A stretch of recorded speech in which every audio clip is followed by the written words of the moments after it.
आप सभी को नमस्कार। हम पढ़ रहे थे नदी तंत्र के बारे में और हमने हिमालयन नदियों के बारे में और प्रायद्वीपीय नदियों के बारे में पूर्व की कक्षाओं में पढ़ लिया है।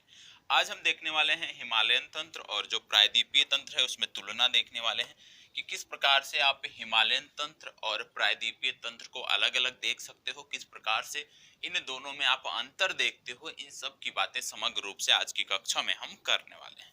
तो सबसे पहले बात आती है कि जैसे आप किसी भी तंत्र की जब बात करते हैं, चाहे आप हिमालयन नदी तंत्र की बात करें या प्रायद्वीपीय नदी तंत्र की बात करें, तो सबसे पहला आता है, सबसे पहला महत्वपूर्ण जो प्रश्न आता है कि ये जो क्षेत्र है, ये जो नदियों का जो विभाजन किया गया है, जैसे प्रायद्वीपीय नदी तंत्र या हिमालयन नदी तंत्र, ये किस आधार पे किया गया है, किस तरह से किया गया है, ये भी समझने वाली जानने वाली विषय वस्तु है। तो जैसे किसी भी क्षेत्र का प्रवाह, जो भी आपका क्षेत्र है, किसी भी क्षेत्र का प्रवाह वहां की संरचना और उच्चावच पर, मुख्य रूप से वहां की संरचना और उच्चावच पर निर्भर करता है। ये आपने पूर्व में पढ़ लिया है जब आपने देखा कि कौन सी नदियां डेल्टा बनाती है, किस प्रकार से जो असम में ब्रह्मपुत्र नदी बहती है, किस प्रकार से वो निचले जो असम का मैदान है, निचला जो ब्रह्मपुत्र का प्लेन है, उसमें बाढ़ का कारण बनती है।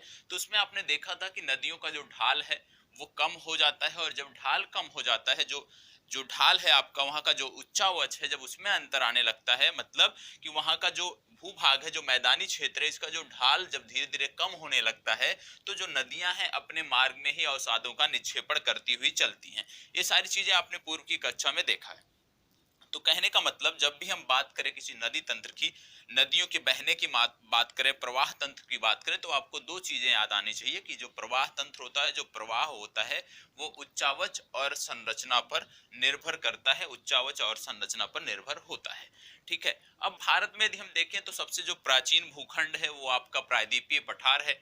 प्रायद्वीपीय पठार सबसे प्राचीन भूखंड भारत में माना जाता है। आपने इसको पढ़ा था जब भारत की प्लेट विवर्तनिकी के बारे में आपको बताया गया था, तो वहां पे आपको संक्षेप में जानकारी इसके बारे में दी गई थी। उसके पश्चात यदि हम देखें तो हिमालय की जो पर्वत श्रेणियां हैं, जो तीनों पर्वत श्रेणियां हैं, जैसे बृहद हो गई, मध्य हो गई, शिवालिक हो गई, तो प्रायद्वीपीय पठार के बाद जो दूसरा सबसे पुराना भूभाग है वो आपका ये पर्वत श्रेणियों वाला आता है। और इसके बीच में यदि आप देखें तो इसके बाद आपका जो गंगा का मैदान आता है, उसको आप कह सकते हैं कि बीच में आपका गंगा का मैदान देखने को मिलता है।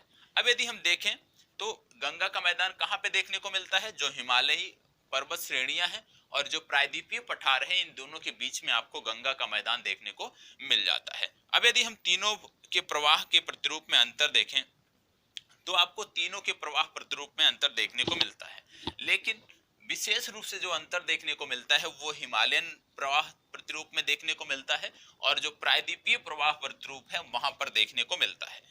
अब जो हिमालय की नदियां हैं, आप सब जानते हैं कि हिमालय की जो भी नदियां हैं, ज्यादातर नदियां जो हैं हिमालय पर्वत के ग्लेशियर से निकलती हैं, और ग्लेशियर से निकलती हुई ये गंगा के मैदान में प्रवाहित होती हुई, गंगा के मैदान को सिंचित करती हुई बंगाल की खाड़ी में जाकर गिर जाती हैं, बंगाल की खाड़ी में अपना जल उड़ेल देती हैं। अब यदि हम देखें कि प्रायद्वीपीय पठार की जो नदियां हैं उनके बारे में यदि हम देखें, तो जो प्रायद्वीपीय पठार की जो नदियां हैं ये ऊंची चोटियों से निकलती हैं। जो प्रायद्वीपीय पठार की ऊंची ऊंची चोटियां हैं, पठारों की चोटियां हैं, वहां से निकलती हैं। लेकिन आपको देखने को मिलेगा कि ये जो प्रायद्वीपीय पठार की ऊंची ऊंची चोटियों से निकलने वाली नदियां हैं, ये किसी ग्लेशियर से नहीं निकलती हैं, बल्कि ये वर्षा पूरित होती हैं। जब उस भूभाग पर वर्षा का जल इकट्ठा होता है, वर्षा का जल गिरता है, तो उसी से ये नदियां प्रवाहित होती हैं, उसी वर्षा के जल से ये नदियां प्रवाहित होती हैं। तो ये जो प्रायद्वीपीय पठार की जो नदियां हैं उसको आप कह सकते हैं कि वर्षा पूरित नदियां हैं। इसमें कौन कौन सी नदी आती है, इसमें आपकी दामोदर आ जाएगी, महानदी, गोदावरी, कृष्णा, कावेरी, ये सारी की सारी जो नदियां हैं प्रायद्वीपीय पठार की, प्रायद्वीपीय भारत की, ये सारी की सारी नदियां आपको वर्षा पूरित नदियां देखने को मिलेंगी। अब सबसे बात, एक महत्वपूर्ण प्रश्न आता है कि कौन सी नदी सबसे पुरानी है, प्रायद्वीपीय जो पठार है उसकी नदियां सबसे पुरानी है या हिमालयन तंत्र की नदियां सबसे पुरानी हैं। तो आपको बता दें कि यदि कभी भी इस तरह का प्रश्न बने तो आपको जवाब टिक करना है कि जो प्रायद्वीपीय पठार की नदियां हैं ये सबसे पुरानी हैं। क्यों सबसे पुरानी है? क्योंकि आप जानते हैं कि प्रायद्वीपीय पठार जो आज की अवस्थिति है, ये पहले इस अवस्थिति में नहीं था, इस स्वरूप में नहीं था। पहले ये अफ्रीका से जुड़ा हुआ था और लगभग मकर रेखा के पास में स्थित था, और इस पे जो नदियां विकसित हुई हैं वो आज के समय की नहीं है। जब ये मकर रेखा पर हुआ करता था उसी के समय काल में ये नदियां विकसित हुई थी, और आज आपको प्रायद्वीपीय क्षेत्र पर देखने को मिलती हैं। जबकि यदि हम बात करें हिमालयन नदी तंत्र की, यदि हम बात करें तो हिमालय की जो भी नदियां हैं, भारतीय हिमालय की बात हो रही है, तो यहाँ की जो भी नदियां हैं वो आपके प्रायद्वीपीय पठार के बाद उनका एक प्रकार से बोला जाए कि उनका अस्तित्व हुआ, उनका उद्गम हुआ। कैसे?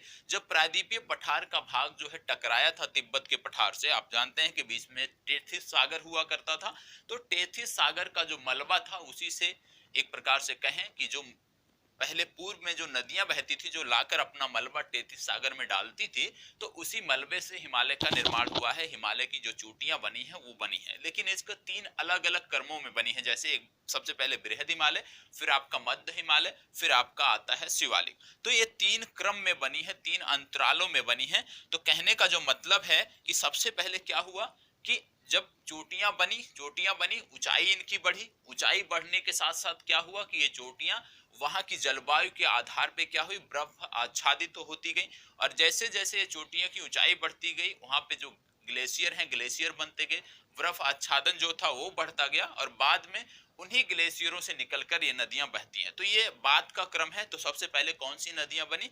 प्रायद्वीपीय भारत की नदियां बनी, ये आपको पता होना चाहिए। ठीक है। अब यदि आपको इसमें थोड़ा सा शायद समझने में समस्या हो, क्या कि जैसे कुछ नदियां यदि हम देखें हिमालय तंत्र की, जो कैलाश मानसरोवर से निकलती हैं, जैसे सिंधु आपकी हो गई, सतलज आपकी हो गई, इन नदियों की यहाँ पे चर्चा नहीं हो रही है क्योंकि यहाँ पे भारतीय हिमालय की बात की जा रही है। तो यहाँ पे भारतीय हिमालय से, बृहद हिमालय से निकलने वाली नदियों की चर्चा हो रही है, और उन्हीं के संदर्भ में आपको बताया जा रहा है कि ये जो नदियां हैं ये प्रायद्वीपीय पठार के बाद की हैं। यदि हम बात करें कि कैलाश मानसरोवर से जो नदियां आपकी निकलती हैं, जैसे सिंध होगी, ब्रह्मपुत्रा होगी, सतलुज हो गया, कि इनके निर्माण का क्रम क्या है, तो इनके निर्माण के जब क्रम की हम बात करेंगे तो आप बताएंगे कि इनका जो निर्माण है ये प्रायद्वीपीय भारत की जो नदियां हैं उन्हीं के समय काल में हुआ है। मतलब जो हिमालयन तंत्र की नदियां हैं इनका निर्माण, जो मानसरोवर से निकलने वाली नदियां हैं इनका निर्माण प्रायद्वीपीय भारत के निर्माण के समय काल में हुआ है, ये आपको बताना है। लेकिन जब बात आती है भारतीय हिमालय की बात, भारतीय हिमालय से निकलने वाली नदियों के बाद, बृहद हिमालय से निकलने वाली नदियों के बाद, शिवालिक से निकलने वाली नदियों के बाद, मध्य हिमालय से निकलने वाली नदियों के बाद, तो आप बताएंगे कि ये जो नदियां हैं इनका जो समय काल है ये आपके प्रायद्वीपीय पठार के बाद का आता है। अब यदि हम देखें तो विशेषताएं क्या है, 2 भागों में आपको बांट लेना है और इन दोनों भागों में करके आपको लिखना है। एक तरफ आपको लिख लेना है हिमालयन नदी तंत्र, और एक तरफ आपको लिख लेना है प्रायद्वीपीय। ठीक है, तो हिमालयन और प्रायद्वीपीय इस आधार पे आप बांट सकते हैं, इस आधार पे आप अपना उत्तर लिख सकते हैं। अब यदि हम हिमालयन नदियों की विशेषता की बात करें तो सबसे पहले जो हिमालयन नदियां हैं ये क्या है, ये सतत वाहिनी है। तो पहली विशेषता इनकी हो जाएगी कि हिमालय की जो नदियां हैं वो सतत वाहिनी है, ये आपको पता होना चाहिए। यदि हम बात करें प्रायद्वीपीय भारत की, प्रायद्वीपीय पठार की नदियों की, तो यहाँ की जो नदियां हैं ये असतत वाहिनी है, असतत वाहिनी है, ये आपको पता होना चाहिए। ये नदियां आपको असतत वाहिनी देखने को मिलेंगी। दूसरी यदि हम देखें तो यहाँ पे जो नदियां हैं जो हिमालय से निकलती हैं ये नदियां हिमनद पूरित हैं, हिमनद पूरित हैं। किस प्रकार की हैं? हिमनद पूरित। ठीक है, हिमनद पूरित नदियां कैसे हैं? क्योंकि इस क्षेत्र विशेष में, इस भूभाग में बहुत सारे ग्लेशियर पाए जाते हैं, जैसे आप जानते हैं गंगोत्री, यमुनोत्री, ठीक है, केदारनाथ, बद्रीनाथ, तो इन सबसे बहुत सारी नदियां निकलती हैं और इन नदियों को आप कह सकते हैं हिमनद पूरित नदियां। दूसरा यदि हम बात करें प्रायद्वीपीय पठार की, तो यहाँ की जो नदियां हैं ये आपको देखने को मिलेंगी कि वर्षा पूरित, वर्षा के जल पर आधारित होती हैं, वर्षा पूरित नदियां आपको देखने को मिलती हैं। ठीक है, तो 2 महत्वपूर्ण अंतर हो गया। तीसरे की यदि हम बात करें कि तीसरा अंतर आपको कौन सा देखने को मिलता है, तो जो हिमालय नदियां हैं क्योंकि ऊंची ऊंची ऊंचाइयों से निकलती हैं, ऊंची ऊंची चोटियों से निकलती हैं, इसके कारण क्या है कि ऊंची ऊंची जब चोटियों से नदियां निकलती हैं तो इनका जो ढाल होता है वो तीव्र होता है, तो यहाँ पे तीव्र ढाल देखने को मिलता है। ठीक है, और यदि हम प्रायद्वीपीय पठार की बात करें तो यहाँ का जो ढाल है वो मंद देखने को मिलता है, क्योंकि इनकी जो ऊंचाइयां हैं वो उतनी नहीं है जैसे हिमालय की श्रेणियों में आपको ऊंचाइयां देखने को मिलती हैं। और आप ये भी देख रहे होंगे कि हिमालय लगातार ऊपर उठ रहा है और ये ऐसी सारी चीजें आपको देखने को लगभग मिल जाती होंगी। और हिमालय पे जो औसत ऊंचाई मानी जाती है वो 3000 से 4000 मीटर मानी जाती है। और इस दृश्य से यदि हम देखें तो निश्चित रूप से प्रायद्वीपीय जो पठार की ऊंचाई है, प्रायद्वीपीय पठार की जो चोटियां हैं, जो उनकी ऊंचाई है, उससे अपेक्षाकृत ये ज्यादा आपको देखने को मिलता है। इसके बाद यदि हम देखें तो ये जो हिमालय की नदियां हैं, ये गहरी घाटी का निर्माण करती हैं। गहरी घाटी का निर्माण करती हैं। गहरी घाटी का निर्माण क्यों करती हैं? क्योंकि यदि आप देखें गंगा यमुना नदियों को देखें तो ये जो घाटियां हैं बहुत ही गहरी हैं। क्यों? ऊंचाई से निकलती हैं, धार तेज होता है, जो नदियों का धार होता है तेज होता है, जिसके कारण क्या है कि ये अपने स्थल भाग में आने वाली जो भी स्थल खंड आपको देखने को मिलते हैं उनको काटकर आगे बढ़ती हुई देखने को मिल जाती हैं। दूसरी तरफ यदि हम देखें प्रायद्वीपीय पठार की नदियों की, तो ये उथली घाटियों में बहती हैं। तो यहाँ पे आपको घाटियां उथली देखने को मिलेंगी, इनकी घाटियां उथली देखने को मिलेंगी। उथली घाटियों से होकर ये नदियां आपको देखने को मिलते हैं। क्यों उथली घाटियों से होकर बहती हैं? क्योंकि यहाँ की जो चट्टाने हैं वो कड़ी चट्टाने हैं। ठीक है, यहाँ की जो चट्टाने हैं वो कड़ी चट्टाने हैं। और यदि हिमालयन तंत्र की नदियां जहां से बहती हैं उस क्षेत्र विशेष की बात करें तो यहाँ पे सैंड प्रकार की चट्टाने मिलती हैं, कड़ी चट्टाने नहीं है, अपेक्षाकृत नम चट्टाने मिलती हैं, जिसको नदियां आसानी से काटकर मार्ग अपना बना लेती हैं। इसके बाद यदि हम देखें तो आप जानते हैं कि इसमें पांचवा आता है कि जो ये नदियां हैं ये पूर्ववर्ती नदियां हैं। जो हिमालय तंत्र की नदियां हैं ये पूर्ववर्ती नदियां हैं। अब पूर्ववर्ती नदियों में आपको कुछ फैक्ट आपको पता होना चाहिए। जैसे हमने बोला पूर्ववर्ती नदियां, तो पूर्ववर्ती नदियां हमने हिमालय के संबंध में यदि हम बोला, संदर्भ में बोला पूर्ववर्ती नदियां, तो यहाँ पे आपको ध्यान में आना चाहिए कि सिंधु, ब्रह्मपुत्र और सतलज की बात हो रही है। यदि हम बोलेंगे कि ग्रेटर हिमालय के संबंध में पूर्ववर्ती नदी कौन सी है, तो ग्रेटर हिमालय के संबंध में पूर्ववर्ती नदी आप गंगा नदी को बता सकते हो, यमुना को बता सकते हैं। पूर्ववर्ती कहने का मतलब है कि जिस संदर्भ में आप पूर्ववर्ती कह रहे हैं, जैसे हमने बोला कि हिमालय के संदर्भ में ये नदियां पूर्ववर्ती हैं, जैसे सिंध हो गया, सिंध हो गया, सतलज हो गया, ब्रह्मपुत्र, मतलब इन नदियों का जो निर्माण है, इन नदियों की जो उत्पत्ति हुई थी वो हिमालय के पूर्व में हुई थी। जैसे हमने कहा कि गंगा नदी जो है ये बृहद हिमालय के संदर्भ में पूर्ववर्ती है, क्योंकि पहले बृहद हिमालय बना, उसके बाद से गंगा नदी निकली, तो हिमालय बृहद हिमालय के संदर्भ में गंगा नदी पूर्ववर्ती नदी है। तो इस प्रकार से आपको समझना होगा पूर्ववर्ती किसके संदर्भ में कहा जा रहा है। ठीक है, और दूसरी बात यदि हम करें कि प्रायद्वीपीय पठार की जो नदियां हैं वो किस प्रकार की नदियां हैं, तो प्रायद्वीपीय पठार की जो नदियां हैं ये अध्यारोपित नदियां हैं, ये आपके अध्यारोपित नदियां हैं। अध्यारोपित नदियां हैं। अब अध्यारोपित नदियां क्या होती हैं इसकी बात यदि हम करें तो इसका अर्थ होता है कि नदी जो है अपना रास्ता विकसित कर प्रवाहित हो रही थी, लेकिन उसी क्षेत्र में ज्वालामुखी की क्रियाएं हुई, और ज्वालामुखी की क्रियाओं के बाद क्या हुआ कि जो लावा था, जो निक्षेप था, जो उद्गार था, वो उस क्षेत्र विशेष पर फैल गया, और उस क्षेत्र विशेष पर जहां से फैला तो नदियों की जो घाटियां थी ये लावा से भर गई, लावा से पूरित हो गई। और इसके बाद क्या हुआ कि नदियां इन लावा से पूरित घाटियों के ऊपर से प्रवाहित हो रही हैं, तो इसको आप बोलते हैं कि अध्यारोपित नदियां। ठीक है, तो इसको आप बोलते हैं कि अध्यारोपित नदियां। तो अब क्या हुआ कि अध्यारोपित का संदर्भ क्या है कि अध्यारोपित का मतलब हो गया कि इस क्षेत्र विशेष में जो नदियां बह रही हैं ये अपना मार्ग स्वयं विकसित करती हैं। स्वयं विकसित करने का संदर्भ यहाँ पे है कि इस क्षेत्र विशेष में आप जानते हैं कि विभिन्न संदर्भों में विभिन्न समय काल में लावा का उद्गार आपको प्रायद्वीपीय क्षेत्र पर देखने को मिलता है। तो जो नदी घाटियां थी वो नदी घाटियां इन लावा के निक्षेपों से ढक गई थी। बाद में क्या हुआ कि जब बाद में फिर वर्षा हुई और इस प्रकार की परिस्थितियां बनी तो जो नदियां थी उन्हीं लावा के ऊपर से बहने लगी, जो लावा से पट्टी हुई घाटियां थी उन्हीं के ऊपर से बहने लगी। बाद के समय कालों में क्या देखने को मिला, कुछ वर्षों बाद, सैकड़ों वर्षों बाद, कि वो जो लावा से ढकी हुई घाटियां थी उनमें नदियों ने अपना मार्ग विकसित कर लिया, और धीरे धीरे उनका कटाव, जो लावा के निक्षेप थे उनका कटाव करती हुई उनको बंगाल की खाड़ी में, क्योंकि ज्यादातर नदियां बंगाल की खाड़ी में जा रही, तो बंगाल की खाड़ी में उनको निक्षेपित कर दी गई, ये आपको पता होना चाहिए। ठीक है, अब इसके उदाहरण में यदि हम देखें तो आप चंबल नदी को देख सकते हैं। चंबल नदी इसका महत्वपूर्ण उदाहरण है। गोदावरी नदी आप देख सकते हैं, कृष्णा नदी आप इसमें देख सकते हैं। अब अगला आपका जो बिंदु आता है वो आता है, एक प्रश्न बनता है कि क्या जो गार्ज बनाने वाली नदियां हैं ये सभी की सभी पूर्ववर्ती होती हैं क्या? एक प्रश्न बन सकता है कि क्या गार्ज बनाने वाली नदियां सभी की सभी नदियां पूर्ववर्ती हो सकती हैं क्या? तो आपको जवाब देना है नहीं। क्यों?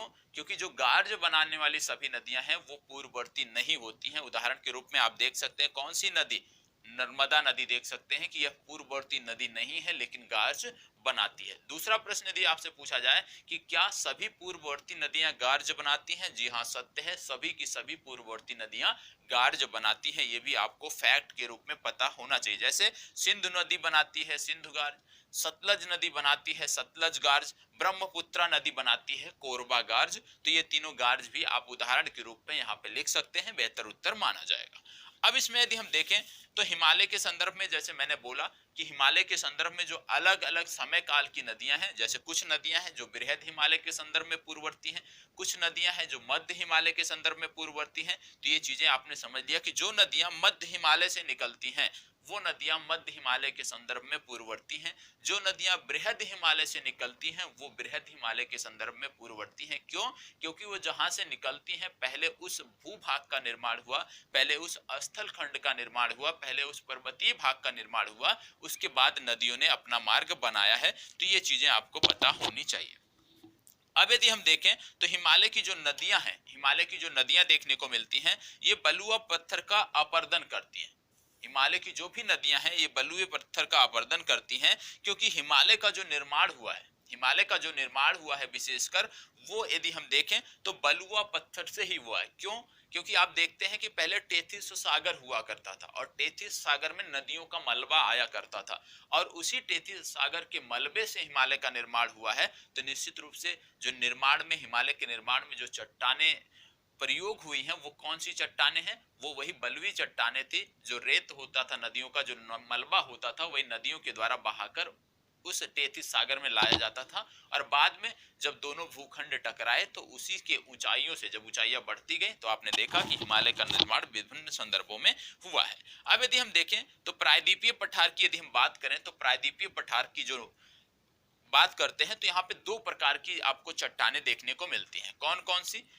पहला आपको देखने को मिलता है आग्नेय, आग्नेय चट्टाने भी यहाँ पे देखने को मिलती हैं, रूपांतरित भी देखने को मिलती है। ठीक है, तो यहाँ पे आग्नेय और रूपांतरित चट्टाने दो विशेष प्रकार की चट्टाने यहाँ पे देखने को मिलती हैं।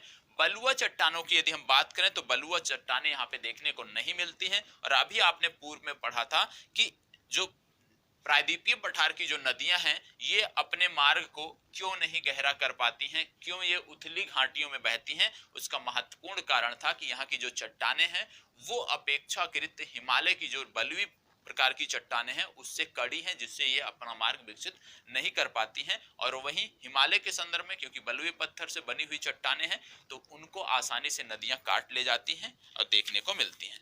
अब यदि हम देखें तो इस प्रकार से आप एक समग्र उत्तर लिख सकते हैं। अब इसमें यदि आप कुछ नोट करना चाहते हैं तो नोट कर लीजिए।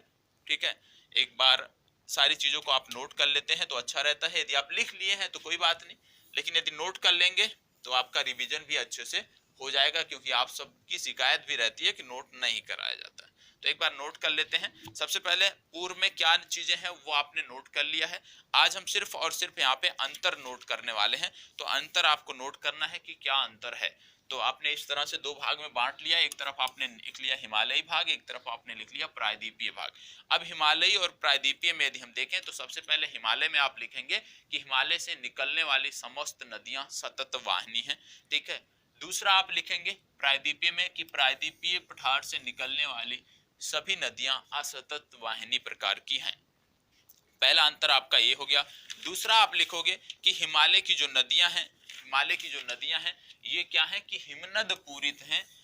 हिमनद पूरित होने के साथ साथ आपको पता होना चाहिए क्योंकि सतत वाहिनी है तो निश्चित रूप से हिमनद पूरित होंगी। और हिमनद पूरित है, उदाहरण के रूप में आप लिख सकते हो कि कुछ नदियां हैं जो गंगोत्री ग्लेशियर से निकलती हैं, यमुनोत्री ग्लेशियर भी यहीं पे पास में पड़ता है। तो इस प्रकार के जो ग्लेशियर हैं वहां से ये नदियां निकलती हैं। इस प्रकार से ये हिमनद पूरित नदियां हैं। दूसरी तरफ आप देखेंगे कि प्रायद्वीपीय पठार जो है, यहाँ की जो नदियां हैं वो वर्षा पूरित नदियां हैं। जब बारिश में यहाँ के जो भूभाग हैं, यहाँ के जो ऊंचाइयों वाले शिखर हैं, जब वहां पे वर्षा का जल गिरता है तो वहां से नदियां निकलती हैं और इस प्रकार की नदियां आपको देखने को मिलती हैं। और यही कारण है, क्योंकि वर्षा पूरित है, यही कारण है कि ये असतत वाहिनी है। सतत इनमें साल के 12 महीने यहाँ पे जल प्रवाहित नहीं होता है। तीसरा महत्वपूर्ण बात की यहाँ की जो नदियां हैं, हिमालय तंत्र की जो नदियां हैं, इनका ढाल तीव्र होता है। ढाल तीव्र इसलिए भी होता है क्योंकि ये ऊंचाई से निकलती हैं, और ऊंचाई से निकलने के साथ साथ इनकी जो चट्टाने हैं वो बलुआ प्रकार की हैं, जिनको ये आसानी से काट देती हैं, और यहाँ पे ढाल आपको तीव्र देखने को मिलता है। दूसरी तरफ यदि हम देखें तो आप देखेंगे कि जो प्रायद्वीपीय पठार है, यहाँ का ढाल मंद भी है। मंद होने का कारण क्या है कि प्रायद्वीपीय पठार पे जो चट्टाने सॉरी जो आपकी यहाँ पे पर्वत श्रृंखलाएं देखने को मिलती हैं, जो ऊंची ऊंची चोटियां हैं, इनकी ऊंचाई हिमालय की चोटियों की ऊंचाई की अपेक्षाकृत कम है। क्योंकि हिमालय में यदि औसत ऊंचाई की बात करें तो 3000 से 4000 मीटर की औसत ऊंचाई आपको देखने को मिलती है। तो ये एक प्रमुख कारण है कि इनका ढाल मंद क्यों है, क्योंकि ये कम ऊंचाई से बह रही है। दूसरा, इसके बाद यदि हम देखें तो गहरी घाटियों का कारण आपको बताया कि यहाँ पे जो चट्टाने पाई जाती हैं वो नम प्रकार की चट्टाने हैं, जिससे नदियां आसानी से इनको काटकर मार्ग बना देती हैं। और यदि हम देखें प्रायद्वीपीय पठार में उथली चट्टाने पाई जाती हैं। क्यों उथली पाई जाती हैं? क्योंकि यहाँ पे जो चट्टाने हैं बेसाल्ट प्रकार की, जैसे आग्नेय और कायंत्री चट्टाने जो यहाँ पे आपको मिलती हैं, वो अपेक्षाकृत काफी कड़ी होती हैं, जिससे नदियां आसानी से उनको काट नहीं पाती हैं और उथली घाटियों में बहती हुई हैं। और पूर्ववर्ती नदियों के बारे में हमने डिटेल में भी बताया। उसी प्रकार से अध्यारोपित, पूर्ववर्ती, अध्यारोपित क्या है पूर्व में आप देख लीजिएगा, वीडियो 2 मिनट रिवर्स कर लीजिएगा, वहां से आप देख लीजिएगा। अब इसमें जो आपका समग्र था प्रायद्वीपीय पठार की नदियां और हिमालय तंत्र की नदियां, उनका अध्ययन अब यहीं पे समाप्त होता है। और कल से जो हमारी चर्चा होगी वो मानसून से संदर्भित चर्चा आपको कल की कक्षा में देखने को मिलेगी। तो यहीं पे आज की चर्चा को हम विराम देते हैं। तो एक अच्छा सा नोट्स दोनों को अंतर को स्पष्ट करते हुए आप लिख लीजिएगा, बना लीजिएगा। क्योंकि आप देख रहे हैं, वीडियो में देख रहे हैं, तो निश्चित रूप से आप उसको बैक करके यदि कहीं पे कुछ भी आपको छूटता है स्पीड की वजह से, तो आप उसको कॉपी कर सकते हैं, पुनः लिख सकते हैं। तो कल से हम मानसून की चर्चा करेंगे, भारत में मानसून की बात करेंगे। और निश्चित रूप से एक बड़ा टॉपिक था जो आपका समाप्त हुआ है नदी तंत्र के बारे में, क्योंकि झीलों के बारे में आपने पूर्व में पढ़ लिया। तो झीलों और नदी तंत्र को मिलाकर यदि हम देखें तो प्रवाह प्रणाली जो थी वो आपकी समाप्त होती है। चलिए, बहुत बहुत धन्यवाद।